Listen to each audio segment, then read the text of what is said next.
Okay, let's go ahead and get started. Some administrative items to begin with. I'm passing back problem set 2, so we completed the grading on those. These should be ordered more or less alphabetically by your last name, so hopefully they'll cut down the search costs. I'm just going to pass these around the room. The second administrative item I have is a reminder that problem set, I'm sorry, we're turning problem set 1. Problem set 2 is due, thank you. So please turn that in up here. If you haven't turned it in already, actually, let's do it this way. I could pass it all the way to your right, and we'll collect them on the ends of the aisles there. And the third thing relating to problem sets, we try to practice conservation of problem sets in this class, so you've turned one problem set in. It only makes sense that you get one problem set back. So I'm going to go ahead and distribute problem set 3. This will be due on the 27th. Thank you. Okay, so are there problem set 2s over here I should collect? Problem set 2s?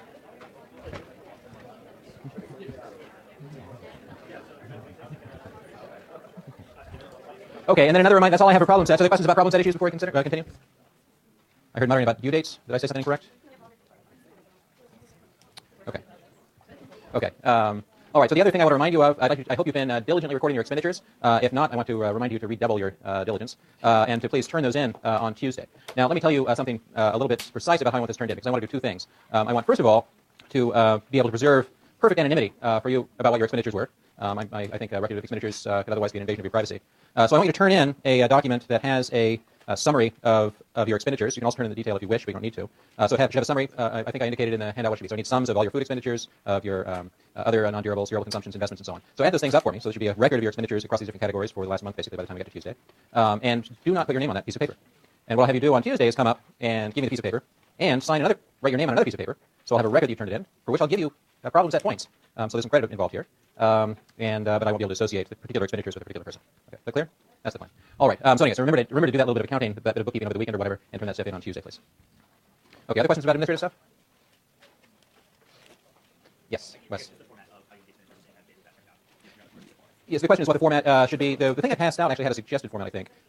So yeah, this table, exactly, the table that was suggested. So really what I want you to do is just add up your expenditures, both, across, and assign them to different of those categories and provide those totals. I would also, give this some thought if you'd like, I could also use some help if anyone's interested in entering those data. That would be just delightful. We have a volunteer already, so anyone's interested in doing that, come maybe see me briefly after class, that'd be great. Okay. All right, other questions or administrative issues?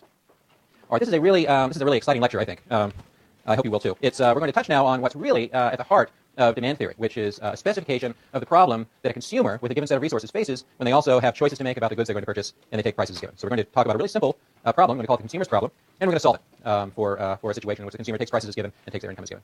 And you'll see later in the class, or if you take other courses in economics, it's possible to elaborate this problem in lots of ways. But still, this little construct, the little mathematical problem we're going to solve today, is right at the very heart of demand theory. And demand theory is roughly half of economics, the other half being supply, of course. Okay, so let's go ahead and get started. I wanted to begin with a quote from the Rolling Stones. This is from a song called "You Can't Always Get What You Want." It was on the album "Let It Bleed," which came out in 1969. Here's the album art if you're interested. So here's what Mick Jagger and Keith Richards had to say. You can't always get what you want, but if you try sometime, yeah, you might just find you get what you need. So I'd like you to notice a couple things about this quote. Probably you're aware of this, but Mick Jagger, of course, is trained as an economist. He took his degree at the London School of Economics. So you can't always get what you want. We've been talking about so far in this class, the last few lectures, have been ways of characterizing consumer wants. And we've assumed, in fact, that consumers have sort of unbounded wants. The axiom of non-satiation tells us that consumers always want more. Now, in a world of finite resources, whether those resources are just the cash in your check account or the natural resources that are finite that we face in this world, you can't have all that you want just because of the finite nature of the universe. Mick Jagger and Keith Richards suggest that you settle for less than everything that you want and instead solve the consumer's problem and find what you need. And so we're going to try to solve that problem posed by the Rolling Stones in 1969 today. Okay, so a couple preliminaries as we go along here. I need to define a couple objects we haven't seen yet. Although these are simple things, I'm sure you've thought about them before. So the issue we have before us right now is to define not the set of things that people want. So let me say this again. We've been working the last few lectures on ways of characterizing what people want. And now we're going to step in and say, well, there are limits to what you can have. And we're going to try to characterize those limits. So there's what you want, there's what you can have, and putting those two things together is going to allow us to solve an interesting consumer problem. Okay, so what are we going to have? We're going to have a budget set. It's going to be the key object we'll work with for most of this class for consumers as a way of limiting the kinds of things that consumers can demand. So we're going to have a commodity space, X. That's familiar. We defined the same commodity space, X, earlier when we were talking about preferences. In this particular example, I'm imagining that X is just equal to the two real numbers, so x1 and x2, if they take real values, would be an example of a commodity space. So you might think about that being real quantities of food and clothing, or wine and coffee. It's pairs of goods. And again, it's the two here is because I can draw pictures on the board and have them make sense. All the stuff I'm going to talk about today generalizes just trivially to any finite number of goods, but of course drawing in different curves and budget sets in higher dimensions gets tricky. Okay, so let's see. So we're going to make a couple of assumptions about the consumer's budget. And these are I might call these assumptions rather than axioms, because these aren't sort of things we think, well, this must always really hold. Instead, these are assumptions we're going to make about the problem because it's natural in a simple version of the problem to make them. So the two assumptions here that are key is that there's a consumer, so think of yourself if you wish. The consumer has a fixed quantity of resources or income Y. Okay, so we're not considering right now the possibility that consumers are going to go out and work and earn more, or they're going to save, or anything like that. They've just got a pot of money, and the problem we're going to consider today is how to spend that pot of money. That's it. The pot doesn't get bigger or smaller depending on what the consumer does. Okay, so that's the first assumption. The second assumption is that the consumer is going to take prices as given. So, so when you go and buy your cup of coffee, you're not going to have any market power to exert. You're not going to say, look, sell me the coffee for less, or else I'm walking out of here. I mean, you can say that, but we're going to assume that the coffee shop isn't going to respond favorably to that. So you're going to take prices as given. Okay, you're not in a position to negotiate better prices somehow. Okay. Let's see. So that's what we're going to assume about the budget, and then we're going to say a couple things, just really definitions. Well, no, a definition and an identity, I guess. The first is just a definition of expenditures. We're going to imagine you purchasing some quantity of a good. If you're going to buy some quantity X1 of coffee, for example, then the total expenditures on that good will be the price of the coffee times the amount you buy. That's just expenditures on coffee. That's a perfectly straightforward definition. The only thing it depends on is this assumption really that the prices are going to be things you take as given. And then finally, we're going to make another natural assumption, which is that your total expenditures on coffee and all the other goods you purchase can't exceed the pot of money you came into the problem with, which is this quantity of Y. So your expenditures over all the goods you're going to purchase can't be greater than the total pot of money you've got. Okay. All right, questions about that sort of basic setup? Pretty simple. Okay, so let's keep going. So with that, we've got a budget constraint that we can express as an inequality. So with our little two-good commodity space we've defined here, this term here is total expenditures on good 1, prices times quantities, total expenditures on good 1. And then we've got total expenditures on good 2 right here. And we're going to assume that's less than or equal to the pot of money you've got, this quantity Y. Okay, now quickly, I think this is a dumb question in a way, but I'll ask it anyway. Suppose we had 3 goods. How would that change the budget constraint? Yeah, good. So we'd add in a P1 X1 plus P2 X2 plus P3 X3, and that would all have to be less than or equal to Y. Okay, so that in turn, that inequality formally defines a set. That we'll write this way. So this part here, X, remember, is just the commodity space. So this thing on the left-hand side of this bar just says this is the commodity space. So any X1, X2 in the commodity space that satisfies this inequality is the budget set. Okay, so I'll call this thing, this inequality, the budget constraint, and sometimes I'll call this set that depends on the budget constraint the budget set. Okay, and what does the set depend on? Well, once you define X, and that's sort of in the background often here, once you define the commodity space, the size of the set, and the set itself, just depends on 3 numbers in this case. It depends on the prices you face, P1 and P2, and it depends on income. And again, this generalizes immediately to any finite number of goods. The budget set in general is just going to depend on really 2 things, prices of all the goods and your income. That's it. All right, clear? Okay, so here's a picture of the budget set. Now, when I say this, so the set, remember, it's a set. So this line is the set of X1, X2 that satisfy the inequality with equality. So any point on this line is going to make the budget is going to mean that P1 X1 plus P2 X2 is equal to the quantity Y. Any point down here still satisfies that inequality. It'll be strictly less. So if you choose to buy a point right near the S here, for example, then that's perfectly feasible. It just means that you've spent less than all the income you have available. So if the consumer chooses a point in this budget set, it's in the budget set, it satisfies that inequality. The consumer could afford to buy more if she chose to. So that's a picture of the budget set. I wish the figures were a little bit more clear here. There's a couple things I'd like to point out about the budget set. Well, first of all, so X1 is the horizontal axis, X2 the vertical. So this is just exactly the same commodity, sort of picture of the commodity space we've been using when we've been talking about preferences. The budget set here is, the budget line, I should say, is pinned down by the same 3 numbers that we said define the budget set, sort of necessarily. And I don't know how well you can read this. I need to work on these fonts, I'm afraid. But there's the point where the budget, where this line intersects the horizontal axis is a point where the consumer is choosing, well, what is she choosing to do? If the consumer goes here, what bundle is this? Yeah, very good. So that's right. So this is the point where the consumer is going to spend all their money just on the first good. So the bundle here involves 0 units of X2, and how many units of X1? Yeah, so your total income divided by the price of the first good, which maybe you can read, is Y divided by P1. And similarly, up here, it's even harder to read because the font's crummy and it's running into the frame of the figure here. I apologize. The point here is one where there's 0 consumption of good X1, but Y divided by P2 units of the second good are being consumed. Yeah, so that's the budget set. Now, with our little, since we've got Y's written here in P's, let's do a quick little thought experiment. What happens if prices don't change, but the consumer suddenly gets a bigger pot of money? So we get an increase in Y. How will that change this set sort of graphically?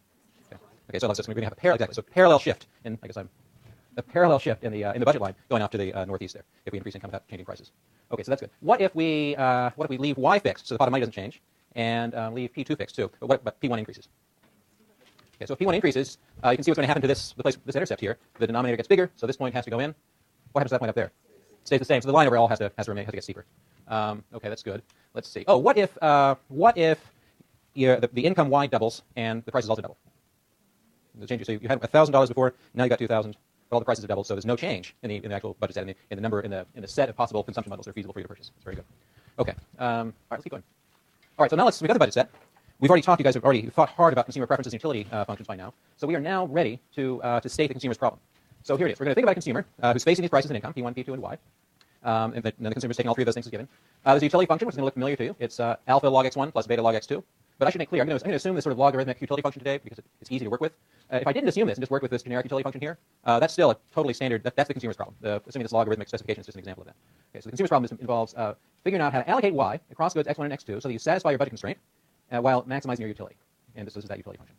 Okay, so let me remind you what this preferences look like graphically. I'm going to go through this thing sort of twice, once graphically and then with some math. So here's a picture of the preferences I had up here, alpha log x1 plus beta log x2. And you've seen, I think I showed you the same picture a few lectures ago. The commodity space here involves x1 increasing in this direction, involves x2 increasing to the northwest, if you like, going in this direction, and utility is increasing. So the lower down you get on the spectrum, I guess, closer to red, the higher utility is. Okay, so that's the consumer's ordinal, or that's their utility function. And actually, in this case, it's not going to matter. You're going to be happy to hear this. It's not going to matter at all for this problem, whether we think of this as an ordinal or a cardinal utility function. Just, it's not going to matter at all. Okay, so that's the consumer's utility function. That's just a picture of this. And here's that same thing, except I've done the trick, which I think you've seen before, of drawing in the indifference curves, which correspond to this preference surface. So this utility function has indifference curves down here in the sort of this bottom piece here is the commodity space, and so the indifference curves lie there. And so along any one of these curves, what's true? Let's take this one. What's true at any point along these curves, along this particular curve? I think. Okay, what's all the same? Very good. So the level of utility is the same. That's the point. If you drew that line on the surface up here, you'd find that every point here corresponds to a given fixed number of utility, 25 or something like that. It's also true, you guys already know this, but I'll say it anyway, that every point along that indifference curve, the consumer is indifferent between consuming one bundle or another. So the consumer here would just as soon have 0.8 units of x2 and I guess 0.1 units of x1 as to have 0.6 units of x1 and 0.2 units of x2. All right. Okay, questions about this? Great.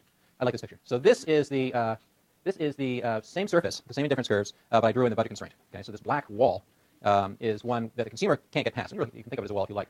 So any points on the other side of this wall are infeasible. It would require more money than the consumer has, given prices, to get to a bundle over there. So the consumer is restricted to consuming a bundle that's on this side of the wall, or it can be on the wall too, and typically will be. But you can't go on the other side of that. So we have a constrained consumer now. Is that clear? Yeah. So the constraint is that's actually just a picture of this. So it's pinned down by exactly the same things that this line is. I mean, this is it depends on y, and it depends on p1, and it depends on p2, and that's it. Yeah. So your question was. So have I answered your question? Yeah. Great. Oops. Okay. Oops. Hold on. So I wanted to transition more gracefully than that. Okay. So here's the thing with the wall. Now I'm going to stop doing three-dimensional graphs, I think, for the rest of the lecture, and drop down back to two-dimensional things. The next picture I'm going to show you is going to be just the projection of all this three-dimensional stuff down into the commodity space. So the next picture is going to have these difference curves in it, and it's going to have the budget line. But its relationship to this picture is basically that's the bottom of it. Okay. So that's the plan, and here it is. So we've got the same indifference curves here that you saw previously. We've got this line, this budget line, if you like, is the bottom of that big black wall you saw a moment ago. And given those things, and so this area, it's poorly labeled perhaps, this triangular area down here, of course, is the budget set. Now, this rectangle, these lines I've drawn here, tell us something about where the consumer is going to choose. But let me talk my way through how that decision is going to be made. So remember, we're assuming there's non-satiation, and that's satisfied for this utility function. So the consumer is always going to want to get on the highest indifference curve that they can possibly get to. And so what determines what they can possibly get to in this case? The budget line, exactly. Remember, the constraint to be someplace inside this triangle. Okay, so the way I've drawn this, the highest indifference curve they can possibly get to is this yellow one. So the idea is that this budget curve here and the yellow indifference curve, so the budget line and the yellow indifference curve here, intersect at this point, and that this point is a point on the indifference curve, which is the highest indifference curve the consumer can reach. Okay. And so, so in this case, it's what's your name again? Chris. So Chris says, is that a tangent? And the answer is, in this case, yeah, it is a tangent. It doesn't have to be a tangent. We could have, for example, a non-differentiable piece right there, which would make it not a tangent. But in this case, it certainly is a tangent. Okay, so why is this the highest one they could reach? Let's talk our way through that for just a moment. Suppose that the consumer decided to be on this green indifference curve, which they could do by consuming up here or by down here. Why is that not the optimal thing for them to do? Okay, so Hillary says they're not maximizing utility. What could they do to make themselves better off? Yeah, in this case, look what's happening here. So we talked last time about marginal rates of substitution. And the marginal rate of substitution at this point, where the green line intersects the budget line, the slope of the indifference curve, and hence the marginal rate of substitution, is quite a bit below the slope of the budget line. Now, the slope of the budget line, actually, we haven't talked about that. I should have. What's the slope of the budget line? It's the ratio of prices. You can see that from here. If you just take this point and this point, the slope of this line is P2 over P1. Sorry, P1 over P2. There we go. P2 over P1. That's right. And so that tells us that the consumer can exchange these goods, these prices, at that ratio, P2 over P1. If they're down at this point, the rate at which they're willing to exchange is less than that rate, and so they'd be very happy to trade some of their X1 for some X2, and they'll be willing to make those exchanges until they get to a point where the slope of their indifference curve, in this case, the marginal rate of substitution, is equal to the slope of the budget line, and that's, as I said, what gets them to the highest indifference curve they can achieve here. Okay, is that all clear? All right, we'll do more of this, don't worry. Okay, so that's going to depend on two numbers. Sometimes I'll use the notation X1 star and X2 star to indicate the points in the commodity space that are optimal for the consumer to choose, and that's what I've done here. Okay, so that's the graphical version of this problem. Let me go ahead and turn our attention to the mathematical version of this thing. Okay, so here's the statement of the problem. So the consumer's problem is to maximize her utility by choosing X1 and X2. Remember, she has to take prices and income as given. And she has to do that so she doesn't blow her budget, and so this budget constraint has to be satisfied. So here's a formal statement of the maximization problem, the constraint maximization problem that the consumer faces. Okay. All right, so we need a trick to solve a constraint maximization problem, and I'm going to propose three different alternatives. So there's three